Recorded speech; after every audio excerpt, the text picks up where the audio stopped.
Hello, property nomads. Hope you're doing well. So mortgage rates are fluctuating at the moment, which is good news for some people, not so good news for other people. But rent controls are things that haven't worked before. They're not going to start working now. But yet Scottish councils are looking to exploit a rent cap control. And at the same time, landlords are suffering mortgage rates, high mortgage rates, and also not being able to take advantage of the rent cap loophole. So one rule for one, and then another rule for another set of people. So we've got this article here, and it's via the Tory graph, and it goes with the headlines: Scottish councils exploit rent cap loophole amid landlords' mortgage help. So in a nutshell, what is happening is that Scottish councils are proposing to raise rents by as much as 8.4%. And that is to, or they claim, to cover their costs. Now, unless you've been living under a rock, I think it's fair to say that most things in the last few years have increased in price for a variety of reasons. And the Scottish councils are proposing to raise rents in order to cover costs, while at the same time, loss-making private landlords, which are constrained or who are constrained by the rent cap that they have over in Scotland, they continue to sell up. Now, surprise, surprise, the City of Edinburgh Council, of course, as we have to all declare some form of emergency nowadays, they declared a housing emergency at the end of last year. And they are looking at consulting on rent increases of 4.1%, 5% and 8.4% over the next 5 years. And again, at the same time, the private landlords face a rent cap of just 3% until March 2024, potentially 2025 as well. So what are the reasons for this? Well, Edinburgh Council say that they need to raise 8.4% because it would help to upgrade 12,400 existing homes to high energy efficient standards over the next 10 years.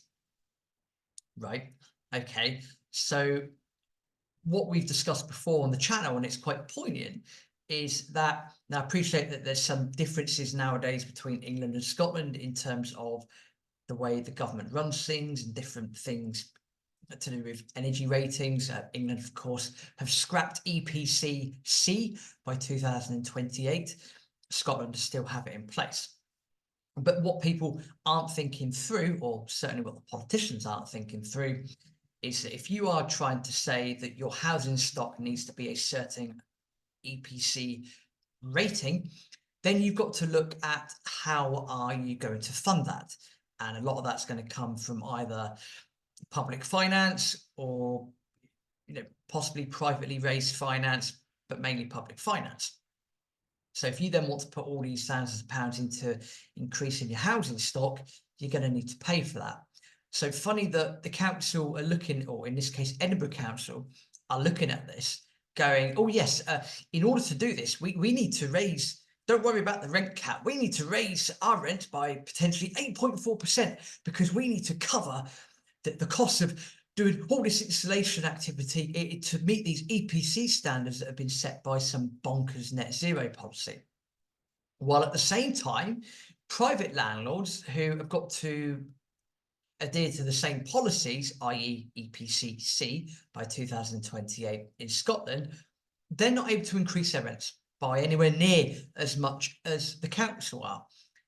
Because they're stuck with rent controls. And again, rent controls or price controls of any sort do not work. So landlords in Scotland are in this position where they're going to be looking at all of this going, do you know what? I don't think this is achievable for my portfolio. I'm going to sell. I need to sell. So when these people are selling, or these landlords are selling, who are they selling to? Well, chances are they might be selling to first-time buyers, or they might just be looking to sell to people who are maybe upsizing or potentially downsizing. The point being is it's unlikely they're going to be selling their landlord portfolios to other landlords. And if that is the case, what happens is that the supply of housing for the rental sector decreases. So if the supply decreases and the demand is the same or goes up, then what happens to the price? Absolutely, 100%. I know you answered that before I did. Of course, the prices go up. So this is why you're seeing rents increase. This is also why Edinburgh Council have turned around and declared a housing emergency, because there's not enough housing stock. But there's not enough housing stock because landlords are being pretty much pushed out of the market. And it doesn't help when you've got rent controls in place, number one.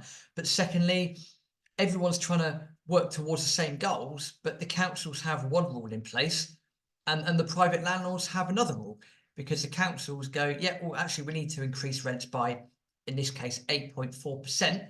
But private landlords, unlucky, no, sorry, you're right-wing, greedy capitalist pigs.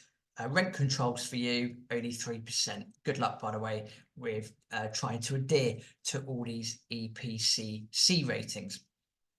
So it's just insanity. Insanity from the point of view of what they're trying to achieve and how they want people to get there. They're just not, they're not correlated in any way, shape or form. And this is where you start to see issues in this case, in the Scottish housing market. But these things are going to continue to happen moving forward because people or governments are just not thinking. The same article says that in Fife, which is another part of Scotland, councillors have said that apparently any rent increase below 7% would place, and I quote, challenges and pressures, end quote, on the continued running of its housing service. So there's basically a lot of feces is close to hitting the fan up in Scotland on the housing sector. And again, a lot of this is down to having these sort of net zero policies or EPC policies in place.